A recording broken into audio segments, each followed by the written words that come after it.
À 69 ans, Angus Young, le légendaire guitariste d'AC/DC, a enfin rompu son silence et confirmé les rumeurs qui circulaient depuis des décennies concernant son défunt camarade de groupe, Bon Scott. Pendant des années, les fans ont spéculé sur la dynamique entre les deux, les histoires non racontées des luttes de Bon Scott et les défis auxquels AC/DC a dû faire face lors de leur ascension vers la gloire rock.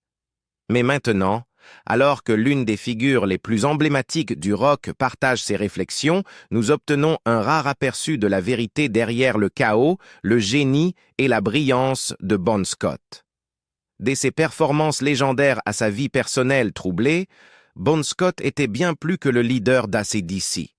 Il était un homme déchiré entre son personnage plus grand que nature et les démons qu'il n'a jamais pu totalement fuir. Les commentaires tant attendus d'Angus Young jettent une nouvelle lumière sur le rôle de Scott dans le succès précoce du groupe, sur la tension qui marquait leur relation et sur la véritable nature du chaos qui l'entourait souvent. Restez avec nous, car nous plongeons profondément dans cette révélation explosive et explorons l'histoire de Bon Scott comme jamais auparavant. Un héritage de chaos et de charisme. La naissance d'AC/DC dans les années 70 n'a pas seulement marqué un moment pivot dans l'histoire du rock, mais a aussi été le début d'une ère qui allait changer à jamais le paysage musical. Lorsque le groupe est apparu pour la première fois sur la scène rock australienne, personne n'aurait pu prédire l'ampleur de leur succès futur. Pourtant, au cœur de ce phénomène se trouvait Bon Scott, le frontman magnétique et imprévisible dont l'impact sur le genre résonnerait pendant des générations. Alors que le monde voyait en Bon un performeur charismatique et plus grand que nature, la réalité en coulisses était bien plus compliquée, souvent tumultueuse et remplie de défis. Bon Scott n'était pas seulement un chanteur principal, il était une force de la nature, une incarnation de l'esprit du rock'n'roll. Son énergie sauvage, sa passion inébranlable et sa présence magnétique sur scène sont devenus la marque de fabrique du son d'AC/DC. Pour de nombreux fans, Bon était la personnification même de la musique rock, brute, indomptée et exaltant. Mais avec cette énergie explosive, venait une tempête de chaos qui débordait souvent en dehors de la scène. La vie personnelle de Bon, surtout durant les premières années, était remplie d'excès qui menaçaient de dérailler sa propre vie ainsi que l'avenir du groupe. Son alcoolisme légendaire, ses éclats émotionnels soudains et sa tendance à sombrer dans des habitudes autodestructrices sont devenus une force imprévisible qui planait sur le groupe. Les membres d'AC/DC n'étaient pas étrangers au conflit, mais la volatilité de Bon créait une tension difficile à gérer. Angus Young, le guitariste emblématique d'AC/DC, se souvient, « Nous savions tous que Bon avait une certaine flamme en lui. Il était imprévisible. Un instant, il était l'âme de la fête, faisant rire tout le monde, et l'instant d'après, il était la tempête qui pouvait tout déchirer. Son humeur changeait en un instant. Mais peu importe ce qui se passait, quand il était sur scène, il était intouchable. Sur scène, il pouvait faire des choses que personne d'autre ne pouvait. Son énergie était quelque chose que je n'ai jamais vu auparavant et probablement que je ne la reverrai plus jamais. » Malgré les défis que le comportement de Bon engendrait, il était impossible de nier son impact profond sur le groupe. L'ascension d'AC/DC vers la gloire a été un voyage imprévisible, et le groupe a dû naviguer à travers le chaos personnel de Bon tout en luttant pour maintenir l'élan. Derrière les portes closes, la direction et les membres du groupe se retrouvaient souvent à discuter avec véhémence du comportement de Bon, se demandant si le prix de son génie était trop élevé. Ces actes en dehors de la scène compliquèrent le maintien du professionnalisme et de la structure dont le groupe avait besoin, alors qu'il commençait à percer dans le grand public. Pourtant, malgré toute la turbulence, une chose était incontestable. Bon Scott était irremplaçable. La voix de Bon est devenue un élément déterminant du son signature d'AC/DC. Ce n'était pas seulement une question de compétences techniques ou de tessiture. Il s'agissait de la puissance brute et de l'authenticité brute qui jaillissait de chaque note qu'il chantait. Sa voix était le complément parfait du rock'n'roll à haute tension du groupe, livrant les paroles avec une intensité qui résonnait profondément avec les fans. Ce n'était pas juste une performance, c'était une catharsis. Bon ne chantait pas seulement des chansons. Il les vivait, les respirait, comme si chaque parole et chaque mélodie représentaient un morceau de son âme. Sa connexion avec la musique était viscérale, et cet investissement émotionnel rendait ses performances extraordinaires. Mais ce n'était pas seulement sa capacité vocale qui le distinguait. Bon possédait un charisme inné qui le plaçait au centre de l'attention. Que ce soit sur scène, où il pouvait commander toute l'audience d'un simple regard, ou en dehors de la scène, où son énergie remplissait chaque pièce, Bon Scott avait une présence indéniable qu'on ne pouvait ignorer. Son mélange unique de confiance et de vulnérabilité le rendait accessible aux fans, même si sa vie personnelle était un tourbillon de contradictions. La tension entre la vie personnelle chaotique de Bon et les ambitions du groupe de réussir rendait leur voyage une montagne russe d'extases émotionnelles et de chutes dévastatrices. À tout moment, il pouvait vivre l'euphorie d'un concert à guichet fermé ou gérer les conséquences d'une éruption imprévisible de Bon. AC/DC se retrouvait pris dans un acte d'équilibre délicat, surfant sur la vague de leur succès croissant, tout en essayant de gérer les tendances sombres de Bon. Ses luttes avec l'alcoolisme et l'instabilité émotionnelle étaient bien connues au sein du groupe, et ces problèmes menacèrent souvent de perturber leurs plans soigneusement élaborés pour la domination mondiale. Malgré les luttes internes, l'influence de Bon Scott sur le groupe et son son ne saurait être sous-estimée. Sa présence plus grande que nature a été essentielle dans la formation de l'énergie brute et indomptée, qui est devenue synonyme d'AC/DC. En tant que principal auteur-compositeur du groupe, Bon a infusé leur musique d'un esprit de rébellion, de liberté et d'attitude sans excuse. Ses paroles parlaient de l'esprit sauvage et insouciant de la jeunesse, mais elles portaient aussi une plus grande part de ténèbres et de vulnérabilité, avec lesquelles de nombreux fans se sont connectés personnellement. L'héritage de Bon Scott est défini non seulement par sa voix inoubliable et ses performances mémorables, mais aussi par son engagement à vivre selon ses propres termes. Bien que le chaos dans sa vie ait conduit à sa mort prématurée, la musique qu'il a laissée continue d'inspirer d'innombrables groupes de rock et fans à travers le monde. Même dans la mort, le charisme de Bon reste un élément clé de l'identité d'AC/DC. L'essence de Bon Scott, la force imprévisible, passionnée et chaotique, continue de nourrir l'énergie du groupe, nous rappelant que le rock'n'roll, dans son essence, consiste à embrasser à la fois la brillance et le chaos de la vie. À travers toute cette turbulence, la musique a vécu. L'esprit de Bon Scott, sa passion pour vivre sur le fil du rasoir et sa capacité à transformer son tourment en brillance musicale étaient au cœur du succès d'AC/DC. Et bien que la tempête qu'il a créée ait parfois été accablante, c'est finalement cette même tempête qui a forgé le son du groupe et lui a donné son pouvoir unique et durable. En fin de compte, ce sont le chaos et le charisme de Bon Scott qui ont propulsé AC/DC dans les annales de l'histoire du rock, créant un héritage qui ne sera jamais oublié. Les luttes en coulisses. Bon Scott, le légendaire chanteur d'AC/DC, était une figure qui captivait des millions de personnes avec son énergie brute et sa présence scénique inégalée. Cependant, derrière le micro et les performances électriques, se cachait un homme luttant contre des démons personnels, souvent dissimulés aux yeux du public. La vie de Bon Scott en dehors d'AC/DC était loin du glamour de la star de rock que beaucoup de fans imaginaient. C'était une vie remplie de complexité, de lutte contre des tourments intérieurs et d'une quête de paix qui n'a jamais été pleinement réalisée. Alors que Bon est devenu le visage du groupe, l'homme derrière la légende était une figure bien plus fragile, luttant constamment pour sa propre santé mentale et son bien-être. Ces luttes ne concernaient pas seulement les pressions de la célébrité.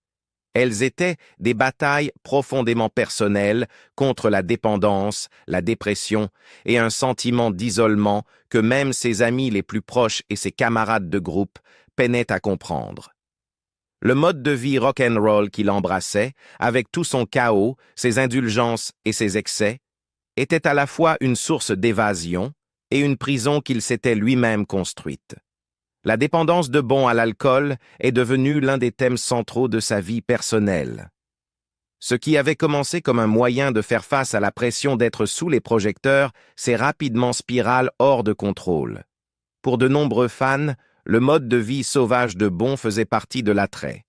Il était le rocker par excellence, vivant sa vie sur le fil du rasoir avec des fêtes débridées, un comportement imprudent et une quête incessante de sensations fortes. Cette image était ce qui attirait tant de fans vers la musique d'AC/DC et alimentait le succès du groupe dans ses premières années. Cependant, pour ceux qui étaient les plus proches de Bon, la réalité de sa dépendance était bien plus douloureuse et dévastatrice. Dans des interviews, des membres du groupe comme Angus Young ont été francs sur les défis auxquels ils étaient confrontés pour gérer le comportement destructeur de Bon. Angus se souvient. On voyait qu'il souffrait.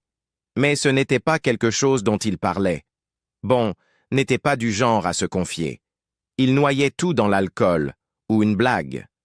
Ce n'est que plus tard, après sa disparition, qu'on a réalisé à quel point il portait tout ça seul.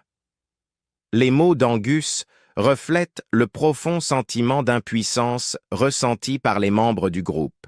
Ils voyaient que Bon luttait, mais il cachait ses combats derrière un masque d'humour et de bravade. Sa capacité à masquer sa douleur avec des rires et une attitude insouciante rendait encore plus difficile pour ses amis d'intervenir ou d'offrir du soutien. Au début d'AC/DC, la consommation d'alcool de Bon était quelque peu normalisée. Cela faisait partie de l'éthique rock'n'roll, sauvage, spontanée et sans excuse. Le groupe, comme beaucoup d'autres, se détendait après une longue journée sur la route, et l'alcool devenait un moyen de créer des liens entre les membres. Cependant, au fil des ans, les habitudes de consommation de Bon sont devenues de plus en plus problématiques. Il y a eu des moments où il arrivait en retard aux répétitions, encore ivre ou en train de se remettre de la veille. Ces moments étaient source de frustration pour le groupe, car il savait que le comportement de Bon commençait à avoir un impact sur sa santé, sa capacité à se produire et la dynamique globale du groupe. Angus Young se souvient de la confusion et de la frustration ressentie par le groupe pendant cette période. On voyait tous les signes. On savait que Bon ne s'amusait plus de la même manière. Mais il n'y avait rien qu'on puisse faire. On n'était que des gamins, dans la vingtaine, essayant de percer dans un monde qui ne se souciait pas vraiment de nous. Mais Bon, il avait une façon de rendre tout cela facile. Ses problèmes étaient les siens, et on ne savait pas vraiment comment l'aider. Cette citation d'Angus met en lumière le sentiment d'impuissance que le groupe ressentait face aux luttes de Bon. Bien qu'ils poursuivaient tous le rêve de la célébrité rock, aucun d'eux n'avait l'expérience ou les connaissances nécessaires pour affronter le côté obscur de la célébrité avec lequel Bon luttait. Bon, de nombreuses manières, portait un masque, cachant ses tourments intérieurs à ceux qui l'entouraient. Le fardeau émotionnel de mener une double vie, être la star de rock larger than life le jour et l'homme brisé luttant pour survivre la nuit, pesait lourdement sur Bon. Sa dépression, bien qu'elle ne soit pas toujours visible pour le public, était une compagne constante. C'était le fardeau silencieux qu'il portait, et il passait souvent inaperçu aux yeux des fans, qui ne voyaient que le performeur énergique et charismatique sur scène. Mais pour Bon, chaque concert, chaque performance était une échappatoire temporaire à la réalité de ses combats intérieurs. Ses démons personnels revenaient toujours après que la musique se soit éteinte, et il devait les affronter seul. La dépression de Bon n'était pas simplement une réponse à la célébrité ou aux pressions liées à être une star de rock. C'était quelque chose de bien plus profond. Son sentiment d'isolement, ses luttes avec son identité et son incapacité à faire face au poids émotionnel de son succès étaient des problèmes qui l'ont tourmenté toute sa vie. Bien qu'il fût entouré de fans et de membres du groupe, Bon se sentait souvent seul dans ses luttes. Cet isolement est quelque chose que beaucoup de stars de rock, en particulier celles qui vivent vite et fort, expérimentent à un moment donné de leur carrière. La capacité de Bon à compartimenter sa douleur et à continuer à performer avec une telle intensité était à la fois sa plus grande force et sa plus grande malédiction. Finalement, la dichotomie entre le personnage public de Bon et ses luttes privées a créé une vie aussi déchirante qu'elle était légendaire. Son comportement imprudent, alimenté par sa dépendance et sa dépression, faisait partie du mode de vie chaotique du rock'n'roll qu'il embrassait. Mais c'était aussi un appel à l'aide, une manifestation d'un homme désespéré de trouver la paix et le sens dans une vie qui semblait ne lui offrir ni l'un ni l'autre. Les luttes de Bon n'étaient pas seulement le résultat de la célébrité et des excès, elles étaient le reflet de son conflit intérieur et des démons personnels qui l'ont hanté jusqu'à la fin de sa vie. L'homme derrière la légende était quelqu'un qui, malgré toute sa brillance et son charisme, était brisé d'une manière que seuls quelques-uns comprenaient véritablement. Pour ceux qui étaient les plus proches de lui, la douleur ne se limitait pas à regarder un ami sombrer, mais à réaliser qu'ils étaient impuissants à l'empêcher. La vie de Bon Scott, dans toute sa complexité et ses contradictions, nous rappelle que même les étoiles les plus brillantes portent une part d'ombre en elles. Et aussi aimé et adoré que Bon ait été par ses fans, la réalité de ses luttes était bien plus tragique que quiconque n'aurait pu l'imaginer. L'amour, le chaos et le cœur brisé. Les relations de Bon Scott, tant romantiques que personnelles, étaient un reflet du chaos qui semblait définir toute sa vie. Un homme qui aimait profondément et intensément, la nature imprévisible de Bon rendait difficile pour toute relation de tenir l'épreuve du temps. Les femmes étaient attirées par lui, captivées par son charisme brut, son énergie contagieuse et son charme indéniable. Pourtant, cet attrait magnétique avait un prix lourd. Beaucoup des partenaires de Bon ont parlé plus tard des difficultés d'être impliqués avec lui. Alors que son charme et son esprit pouvaient illuminer une pièce, son comportement imprudent et son incapacité à s'engager rendaient presque impossible la longévité de toute relation. Ses aventures amoureuses commençaient souvent par une passion écrasante, mais ses débuts intenses se gâtaient rapidement sous le poids de ses habitudes autodestructrices et de ses humeurs instables. Bon avait une manière de faire sentir aux personnes autour de lui qu'elles étaient profondément connectées à lui, mais les mêmes traits qui les attiraient rendaient difficile pour elles de rester. Angus Young, le guitariste principal d'AC/DC et l'un des amis les plus proches de Bon, a ouvertement réfléchi sur le tumulte que les relations de Bon enduraient en souvent. Il se souvient « Je me souviens d'une femme qui m'a dit un jour « Je ne savais jamais quel Bon j'allais avoir ». Certains jours, il était le gars le plus doux, plein de vie et d'amour. D'autres jours, il était distant, ivre, en colère et méconnaissable. Bon était toujours en guerre contre lui-même et malheureusement, cette guerre a eu un coup pour tout le monde autour de lui. Cette citation résume parfaitement la nature chaotique et imprévisible de la vie émotionnelle de Bon. Ses humeurs fluctuaient sauvagement, rendant difficile pour quiconque lui étant proche de comprendre qui il était réellement à un moment donné. L'inconstance de son comportement rendait les relations comme un manège constant, laissant beaucoup de gens émotionnellement épuisés et incertains de leur place dans sa vie. Malgré ces relations tumultueuses, l'attrait de Bon était indéniable.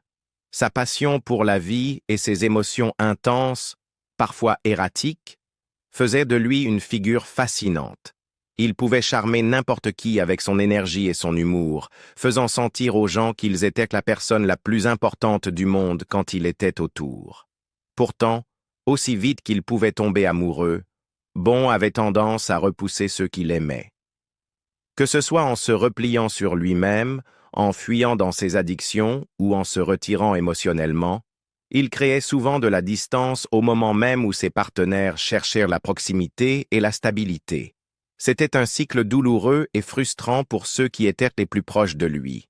L'un des aspects les plus tragiques de la vie amoureuse de Bon était son incapacité à se libérer de ce schéma destructeur. Ses conflits émotionnels profonds, aggravés par ses luttes avec l'alcool, faisaient qu'il n'atteignait jamais vraiment la paix durable qu'il recherchait désespérément. De bien des manières, ses relations étaient une autre arène où il combattait ses démons intérieurs, entraînant souvent ceux qui l'entouraient dans le chaos. Ceux qui l'aimaient, qu'ils soient amis, famille ou amants, devaient faire face aux conséquences de son comportement imprévisible. Dans les coulisses, les amis de Bon et ses compagnons de groupe regardaient impuissants alors qu'il déclinait. Ils voyaient son génie, son énergie et son brillant, mais ils voyaient aussi l'homme qui se désagrégeait lentement. Le groupe, jeune et avide de réussir dans le monde du rock, vivait son rêve. Mais derrière les rideaux, c'était une bataille quotidienne pour maintenir Bon sur la bonne voie. Ils étaient parfaitement conscients de ces luttes, mais, étant eux-mêmes jeunes, ils manquaient des outils et de la maturité pour intervenir de manière significative. À la place, ils poursuivaient la musique, espérant que Bon trouverait un moyen de guérir, ou du moins de tenir Bon assez longtemps pour qu'ils réussissent en tant que groupe. Le fardeau émotionnel de cette guerre intérieure, de vivre une vie pleine de hauts et de bas, créait un schéma duquel Bon ne pouvait échapper. Ses relations étaient un reflet de ce tumulte, caractérisé par un amour intense et de la douleur, mais finalement dicté par le rythme chaotique de sa vie. Son charme et sa capacité à captiver ceux qui l'entouraient ne cessèrent jamais, mais c'était son incapacité à maintenir ses connexions de manière saine qui laissait une traînée de cœur brisé dans son sillage. Le chemin autodestructeur qu'il suivait façonnait non seulement ses relations, mais aussi l'héritage qu'il laisserait. Sa vie amoureuse tumultueuse n'était qu'une partie du récit plus vaste et tragique d'un homme qui semblait destiné à vivre rapidement et à s'épuiser avant de trouver la paix. Un groupe déchiré et reconstruit ensemble. Malgré les luttes personnelles de Bon, la montée en puissance d'AC/DC n'a cessé. Les concerts légendaires du groupe et leurs sons percutants commencèrent à leur attirer un immense public. Mais la tension entre la vie personnelle chaotique de Bon et le désir de professionnalisme du groupe était toujours présente.